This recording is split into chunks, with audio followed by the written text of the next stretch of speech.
जय हिंद। आज एक स्टोरी मैं साझा कर रहा हूं, विशेषकर माँ बाप और अभिभावकों से जिनके बच्चे अपनी जिंदगी में कुछ अच्छा हासिल करना चाहते हैं और जिनके माँ बाप भी चाहते हैं कि उनके बच्चे कुछ जीवन में बड़ा करें। तो 6-7 साल पहले की बात है। एक दिल्ली में बच्चा पढ़ता था और उस वो मेरे पास आया और बोला कि सर मैं दिल्ली से वापस जा रहा हूँ। पढ़ने में कोई बहुत अच्छा नहीं था, लेकिन लगनशील था, मेहनती था और प्रारंभिक कुछ सालों में जैसा कि सबके साथ होता है, कोई रिजल्ट नहीं आ रहा था। तो मैंने कहा क्यों जा रहे हो, तुम तो ठीक पढ़ रहे हो।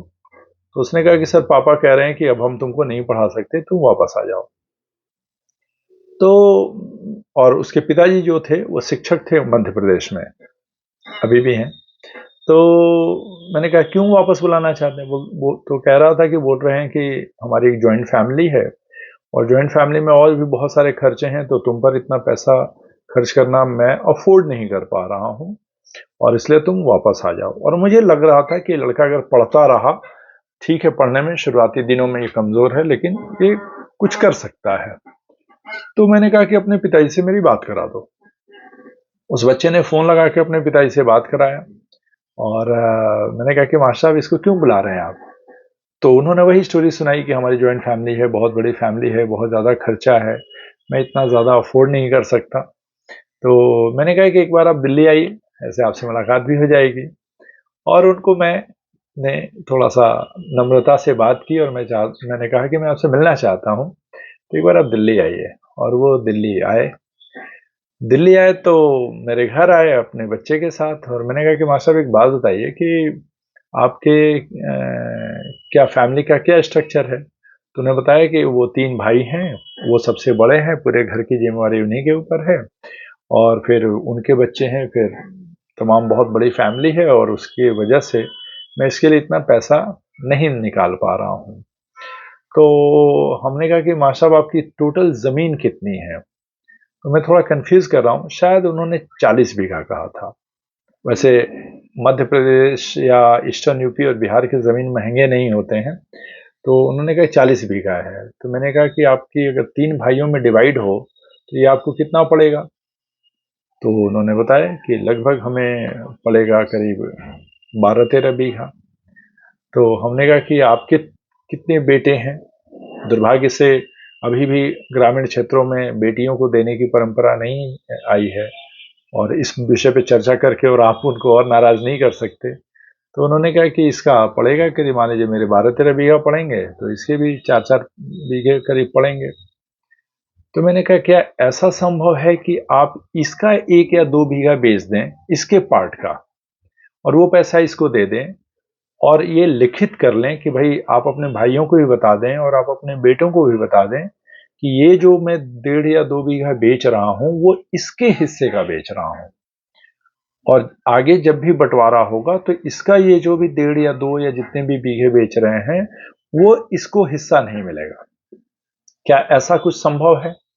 क्योंकि मान लीजिए बंटवारे के बाद इसको 4 बीघा मिल भी जाए, तो जहां पर बहुत उन्नत कृषि नहीं है, 4 बीघे से ही क्या कर लेगा, अपना तो पेट भी नहीं पाल पाएगा। और हो सकता है कि इसकी जिंदगी में ये एक अफसोस रह जाए कि मैंने ऐसा कर लिया होता। तो इस अगर आप इसके हिस्से का कुछ पार्ट बेच दें तो मुझे लगता है कि ना तो आपके भाइयों को एतराज होना चाहिए, ना आपके बेटों को एतराज होगा। ये अपने हिस्से का इसका बेच रहे हैं, इसको दे दीजिए। जो भी इसको 3-4 लाख जो भी मिलेगा उसे अपना पड़ेगा, इसका अपना मुकद्दर है, कुछ बन गया तो ठीक है, नहीं बना तो ठीक है। तो मेरी ये बात उन्होंने समझी और उन्होंने साथ में यही कहा कि नहीं नहीं नहीं नहीं, ऐसा नहीं है, मतलब मैं बेचने की जरूरत नहीं है, मैं इसको पढ़ा सकता हूँ। उन्होंने ये बात कही। जब उनको मेरी बात समझ में आई तो उन्होंने कहा कि नहीं नहीं, कोई बात नहीं, बेचने की जरूरत नहीं, ठीक है, अगर ये पढ़ना चाहता है तो मैं पढ़ाता हूँ। देखिए ईश्वर कई बार आपकी सुनते हैं और वो लड़का अभी असिस्टेंट कमांडेंट है मालदा में। ज्वाइंट फैमिली में उसने अपनी 3 बहनों की शादी की अपने सारे पैसे से। अपने पिताजी को सफारी खरीद के दिया है, टाटा सफारी। और आज चूंकि घर में ऑफिसर हो गया तो सामाजिक और बाकी रुतबा भी बढ़ गया। और उसकी पत्नी भी असिस्टेंट कमांडेंट है बीएसएफ में। तो दोनों पति पत्नी ऑफिसर हैं और घर का पूरा कायाकल्प आप कह सकते हैं कि कर चुका है। मैं नाम इसलिए नहीं ले रहा हूं कि वो लड़का देख रहा है इसको, वो चाहे तो अपनी स्टोरी जो मैं सुना रहा हूं वो अपना नाम रिवील करके इस पे लिख सकता है। कि कई बार मैं एक दो जगह नाम ले रहा हूं तो लोगों को अच्छा नहीं लग रहा है। तो मैं माँ बाप से आग्रह करना चाहता हूं कि जरा इस दृष्टिकोण से भी अपने बच्चे को पढ़ाइए। देखिए, आप माँ बाप के रूप में अपना धर्म निभा सकते हैं, वो पुत्र या पुत्री के रूप में अपना धर्म निभाएगा कि नहीं ये आपकी जिम्मेवारी ही नहीं है। हम अपने यश या हम अपने किसी बदनामी के जो बियरर होते हैं, हमने अपना कर्म या धर्म निभाया ये काफ़ी है। उसने अपना निभाया या नहीं ये इसकी जिम्मेवार हम नहीं होते हैं। तो कम से कम हम अपनी जिम्मेवारी निभाएं। और देखिए, मास्टर साहब ने अपनी जिम्मेवारी निभाई, तो कभी भी ज़मीन जायदाद समाज को अपने बच्चों से ज़्यादा महत्व मत दीजिए। और दूसरी बात है कि आपके बच्चे रिजल्ट नहीं दे रहे हैं तो ये उनका मुकद्दर है। जीवन की सफलता में उनको लगना चाहिए कि मेरे माँ बाप ने कोई भूमिका निभाई है। अपनी असफलता के लिए अगर वो अपने माँ बाप को जिम्मेवार मानते हैं तो ये कहीं ना कहीं माँ बाप के हित में नहीं है। तो मैं चाहता हूँ कि आप अपना धर्म निभाएं। बच्चे अपना मुकद्दर लेके आए हैं, जो करना होगा वो हासिल होगा।